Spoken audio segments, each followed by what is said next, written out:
The longer Julia stayed in the tree, the more her fame grew. She was featured in countless newspaper, magazine, and television stories all over the world. In 1999, she was heralded in Good Housekeeping magazine. People magazine called her one of the 25 most intriguing people of the year. Julia became a celebrity.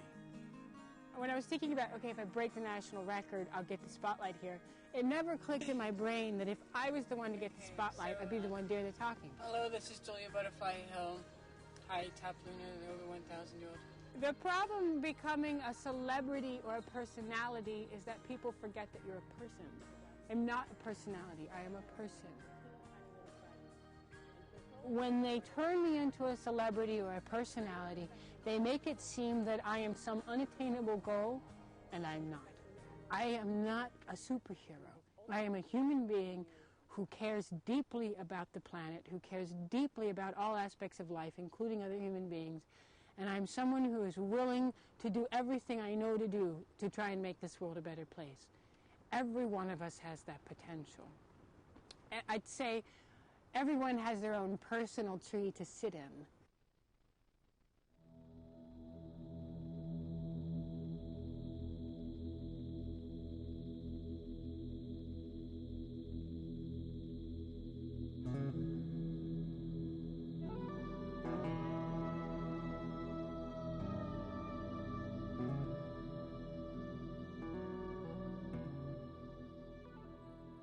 Down there's so many distractions, and it's real easy to lose focus and go chasing off this trail or that trail or whatever. But up here, every moment I am living this experience, and that is something that very few people get to do in their lives. Like, I had conversations with her when she was on the ground before, and then now that she's out of the tree, different person. Like, same person, but she's grown so much. The biggest change that I saw in Julia during the time that she was in the tree was her ability to articulate.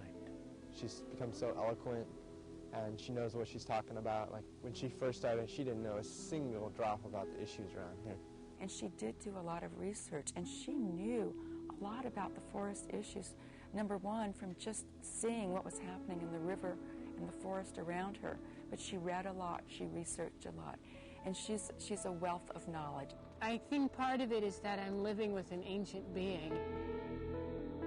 I tell people that I'm living on the world's most amazing radio tower that receives and transmits all of the messages of the universe, and I've just been blessed to be the microphone.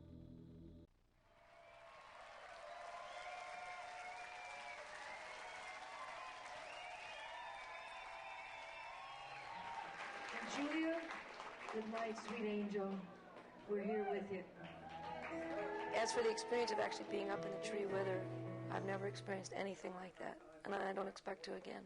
She just glows from, and it's, you know, it's not her diet, it's not, I mean, all of that stuff that I wanted to ask her about how does she keep her hair clean, and, all that stuff just vanished because she's just a living, vibrating, incandescent spirit and dedication. I'll be never forever changed in my whole life from my visit with her. One of the times that stand out in my mind is when Bonnie Raitt and Joan Baez came up. Okay, I'm going to bring my friend Joan Baez, my hero, beside. Because they're two women who have done so much to make the world a better place. When Julia just decided she was going to do this, it was a beacon for the rest of us. It was my dream to go up and be able to meet her and give her some support and sing for her. Traveling at night, the headlights are bright, and we've been up many an hour. The day that Joan and I went up into the tree was probably the most scary and uplifting experience that I've had. When they said you're going to be up about 20 stories, I'd been looking for about a month and a half up at 20 stories, pictures of buildings and going, oh my God, that's how high we're going to be. We didn't have that much time together, but the time we did have was full of laughter, and they a cappella sang some songs, and I shared some of the spiritual things I had learned from Luna to help give them a seed to take back out in their work that they share with the world. She just lit from inside, you know. There was something about it wasn't just what I was projecting onto her. She literally blew me back with her commitment and her spirit. There was just something luminous about her that I'd never seen in another human. Seeing women that I hope I can still be like in many years down the road, that I can still be strong and committed and visionary and creative all at the same time. Though I'm standing still,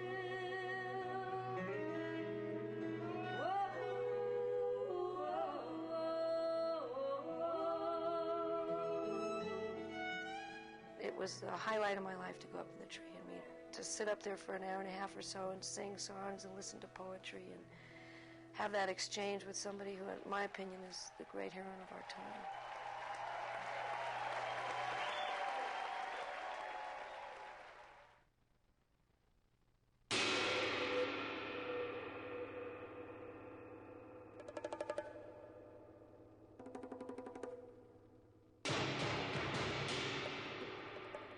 The first 3 months up here were the most difficult for me.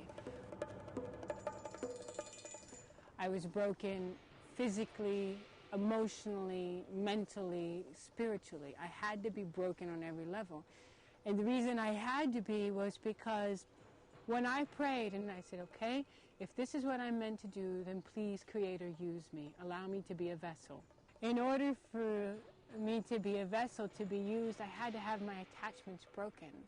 Because attachments make us solid. You can't be a vessel, a true vessel, if you're attached. You have to be emptied out first. You have to be shaped and formed.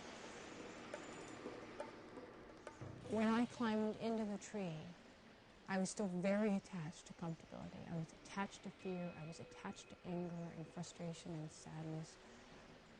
I reached a point where it was learn and transform or die.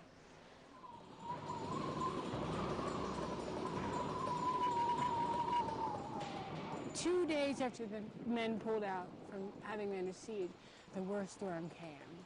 It lasted 18 hours. And it was howling. It sounded like wild banshees, the tarps. Like that, but times like 1,000. Just the wind was so hard that the platform was tilted at an angle like this. It was just a constant 60, 70 mile an hour wind that had the platform tilted. And then the 90 mile an hour gust would come and wham! And just fling me. Just whoop! I went flying.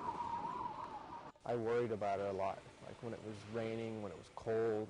Like last winter we had snow and ice up there, like icicles hanging off the tree and stuff, and I can't imagine what she was going through when it was like that cold. It's interesting how this experience has taught me about letting go of attachments. And I thought I had let go of all of my attachments. I'd sold all my belongings. I'd been living in a tree for a couple of months at this point. You know, I'd really been proud of myself for letting go. But that night I realized the one thing I hadn't let go of was my attachment to my own life. And I was trying so hard to stay alive that it was clenched. My teeth were clenched, my eyeballs were clenched, my muscles are clenched. It's like maybe if I just clenched hard enough, I would hold on to my life. And meanwhile, it's just, and hail's flying at me and bouncing off of me, and I'm getting hit with sleet, and I'm sopping wet and getting thrown all over the place. And the hardest gust is when I literally flew like 3 feet over a branch of Luna, and I grabbed onto it. I don't want to die, I don't want to die, I don't want to die.